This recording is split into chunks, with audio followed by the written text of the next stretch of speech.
let us discuss pulsed latch maximum delay constraint.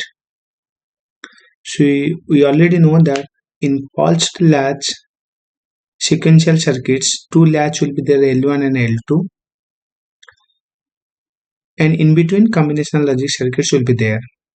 Now I have already done the timing waveform. Here the data D1 is coming. The data D1 is given input to the latch L1. Then its output is coming, which is Q1. Output will come after some delay. Then Q1 is given to the input to the combinational logic circuits, which will do some operations and it will take some time. After that it will give the output, which is named as D2. That D2 will be used as a input to the next level or second stage. So what we have to find out, what is the delay when the data is flowing from D1 to D2, and with this delay when the data is reaching at D2, it must be satisfied that, or it must be less than the clock cycles. So this is one latch L1, another latch L2. In between latch L1 and L2, the time will be TC, that means 1 clock cycles. So it is a pulsed latch. How the pulse will be there? Here one pulse is there, again another pulse will be there, and this is known as pulse width, TPW. So now this rising edge to this rising edge, this distance or this duration will be TC. Now let us see the D1. When the D1 is coming, it is passing through the latch L1. Then latch L1 will have two delay. One is contamination delay and propagation delay. Since we are talking about maximum delay, so we'll focus on that propagation delay. So latch will take some propagation delay and it will give the output, which is known as Q1.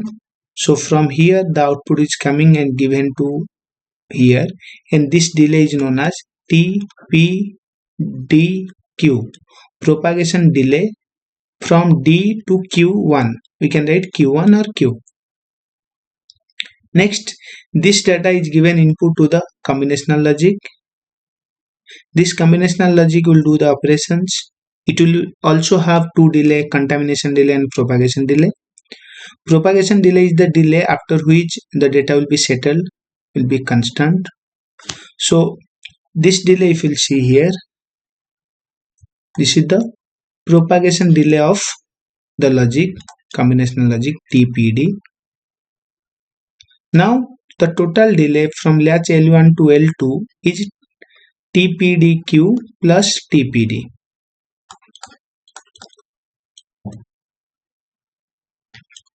Total delay is TPDQ plus TPD. So by this delay, the data must be ready for the next stage, the next L2. So this delay must be less than equal to the total time between latch L1 to L2, that is TC, which is the 1 clock cycles.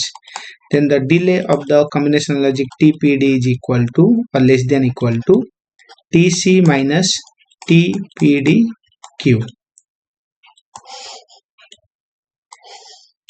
Okay, here TPD is known as sequencing overhead.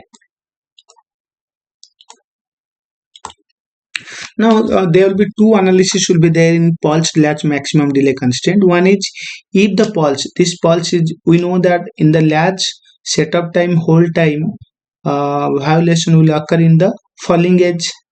If this is the width of the pulse, if the pulse width is greater than the setup time, then we can do the analysis like this. That means before this edge is coming, the signal is ready. Now before this edge here, the signal is ready. But now if the pulse width, the width of the pulse is less than the setup time of the latch, then what will happen? Then this will not, because if it is ready at this time but setup time is from here, then we will get some errors. So another analysis should be there that we'll see here.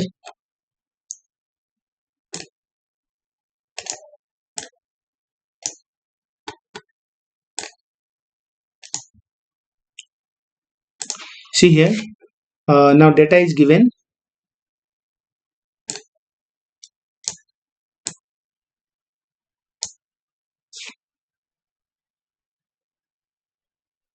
This is your clock signals 5 or 5p. This is Q1 output, D2 output.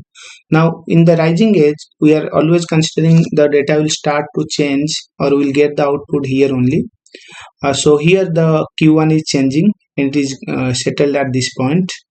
So from this time to this time, if you take delay, this is clock, so it will be mentioned as T P C Q, propagation delay from clock to Q.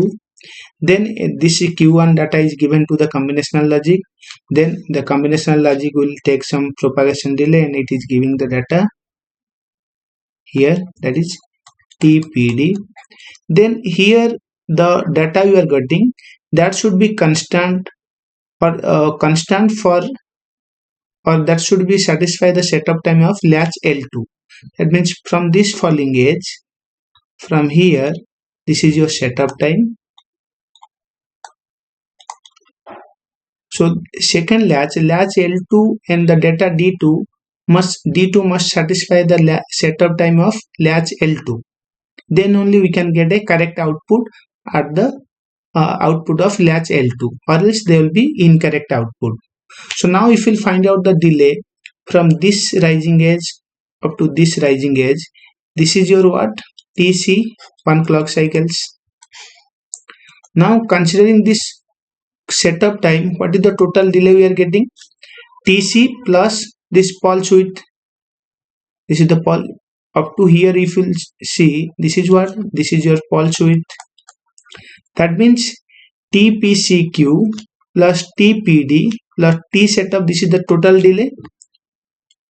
TPCQ plus TPD plus T setup. And what is the time? Time is TC plus TPW. It should be less than equal to TC plus TPW. Then what will be the propagation delay TPD? It should be less than equal to TC plus TPW minus TPCQ plus T setup. So we are getting two, one is this TPD and another is this TPD, and it is mentioning that it should be less than equal to. So out of these two TPD, let us consider this is TPD1, this is TPD2. So which one will be the lower? That one will be selected. So minimum of TPD1 and TPD2. That will be the propagation delay of this pulsed latch sequential circuits. Okay. So if you overall I will write an equation, then I will write like TPD is equal to less than equal to TC minus maximum of TPDQ or TPCQ plus T setup minus TPW. So whichever will be the maximum, that will be subtracted from TC, then you will get the TPD. That is the propagation delay of the combinational logic, and this is known as your minimum delay constraint of pulsed latch sequential circuit. Thank you.